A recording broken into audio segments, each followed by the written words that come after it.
Nah, eba mama. Ne, obodo ke ọ dị ụtọ. Ebe ebe a ji acha dị gịrịgịrịgịrịgịrị ka etere ya mmanụ na mmadụ nwetago onwe ya na vacation. Anyị nọ na Las Vegas na-enweta onwe ya na vacation. Anyị si Canada bịa ebe anyị bi. Ichete mgbe aha anyị na-achị ga vacation. Ọwụ ga a ga-apịaga ego ọ naghị ezu n'ahịa. Ọsọsọ otu vacation a year. Ma ahụ ọwụ malile ne. Ba kemgbe afọ atọ gara aga anyị bidoro otu nwa biznes anyị na-eme n'ịntanetị. Ihe enyere n'anya aka n'ụzọ dị iche. Vacation anyị na ile anyị ole ụdị ebe anyị nọ.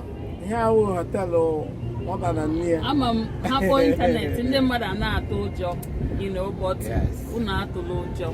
Ọ bụghị eti okwe eri okwe ka anyị na-eme ọwụkwana agavuru gba ọwụ ha eme ka ike biznes ị ga-eme onwe n'obi eru gị ala. Ihe anyị na-eme wụ digital marketing. Anyị ga-akụzikwara n'oke ya. Anyị eme n'afọ atọ ịmana ihe mmadụ mere n'afọ atọ ọ ga-amazi anya ya. Anyị amara n'anya ke anyị ga-etikwu otu esi eme ya. Ọ bụrụ na ị na-achọ otu ga-eji nyere onwe gị aka like otu anyị si nyere onwe ya aka. Na Amerịka ebe anyị nọ anyị enwe n'ụlọ. Anyị nwekwa ụlọ na Canada ebe anyị bi ebi.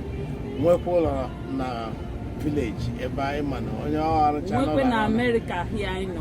Nwekwe ebe ọzọ na Nigeria.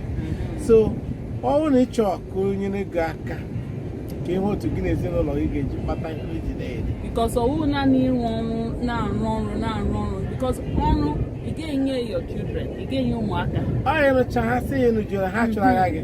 But business ọ ga-enụchakwa ga-esi emecha nna anụcha ya nye nwa anụcha ya nyekwa nwa ọ otu business. Nyere ụmụnne aka. Ka onye na onye ọbụla aka anyị bụ ụmụafọ Igbo na-agba mbọ ebe ọbụla anyị na-agba mbọ. Ọ bụrụ na ị chịrị ịgba mbọ dị ka anyị na-agba bịa ka anyị zigo ụzọ webụsaịtị anyị gị gaa ebe ahụ gị tinye aha gị tinye email gị anyị na-aga ekwukọrịta gwagote iche eme ya. The webụsaịtị anyị wụ www.mikify.com. Ọ ga-eklik na bọtịn nọ n'okpuru vidiyo a. Klik ebe ahụ ọ ga-akpọga gị webụsaịtị anyị. Ọ ga-adịrị gị mma. Anyị ga-enye unu aka. Anyị ga-akụziri unu ya. Na-enweghị nsogbu atọ. Lee n'anya ebe anyị na ụmụnne. Ebe a makwara mma. Ihe awụnị gị ka ekwuo. Obodo dị egwu.